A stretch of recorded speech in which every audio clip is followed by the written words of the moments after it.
السلام علیکم ورحمۃ اللہ وبرکاتہ۔ الحمد للہ وحدہ والصلاة والسلام علی من لا نبی بعد اما بعد۔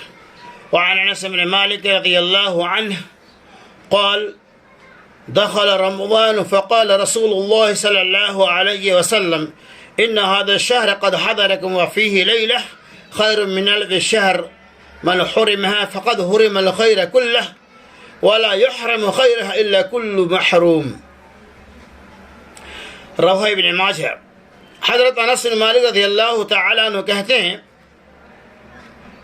کہ رمضان آیا تو رسول اللہ صلی اللہ علیہ وسلم نے فرمایا، یعنی جو ہم رمضان میں داخل ہو گئے تو اللہ کے رسول صلی اللہ علیہ وسلم فرمایا یہ جو مہینہ تم پر آیا ہے اس میں ایک ایسی رات ہے جو قدر و منزلت کے اعتبار سے ہزار مہینوں سے زیادہ بہتر اور افضل ہے۔ جو شخص اس کی سعادت سے محروم رہا گویا کہ وہ ہر بھلائی سے محروم رہا۔ نیز آپ صلی اللہ علیہ وسلم کہ لیلۃ القدر کی سعادت صرف بے نصیب ہی محروم کیا جاتا ہے۔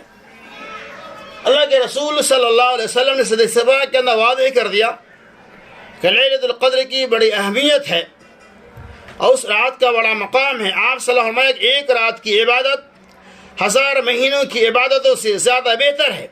بندہ مومن سال پر جو گناہ کرتے ہیں بشری تقاضے کی بنیاد پر جو گناہ ہو جاتے ہیں، اللہ تبارک و تعالی رمضان کے مہینہ میں ایک خاص رات عطا فرمایا ہے جو لیلۃ القدر کے نام سے جانا جاتا ہے۔ اس رات میں اللہ تبارک و تعالی گناہگاروں کے گناہوں کو معاف فرما دیتا اور اس ایک رات کی عبادت ہزار مہینوں کی عبادتوں سے زیادہ بہتر اور افضل ہے۔ مزید اللہ کے رسول صلی اللہ علیہ وسلم جو بندہ رمضان کے مہینہ میں لیلۃ القدر سے محروم ہو گیا گویا کہ تمام بھلائیوں سے محروم ہو گیا۔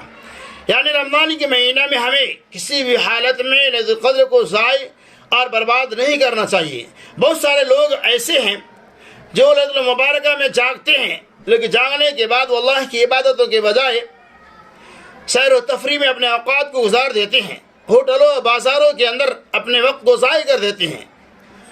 ایسے لوگوں کے بارے میں اللہ کے رسول صلی اللہ علیہ وسلم یہ لوگ لیلۃ المبارکہ کی نعمت سے محروم ہو جاتے ہیں۔ مزید اللہ کے رسول صلی اللہ علیہ وسلم کہ من قام لیلۃ القدر ایمانا واحتسابا غفر له ما تقدم من ذنبه کہ جو لوگ لیلۃ القدر میں ایمان کے ساتھ ثواب کی نیت سے قیام کیا اللہ تبارک و تعالی اس کے ما تقدم گناہوں کو پچھلے گناہوں کو معاف فرما دے گا۔ اس حدیث سے یہ پتہ چلا لیلۃ القدر کی بڑی اہمیت ہے اور لیلۃ القدر کو پانے کے لیے ایمان کا ہونا نہایت ضروری ہے۔ اگر آپ کے پاس ایمان نہیں ہے تو آپ لیلۃ القدر کی نعمت سے مالا مال نہیں ہو سکتے ہیں۔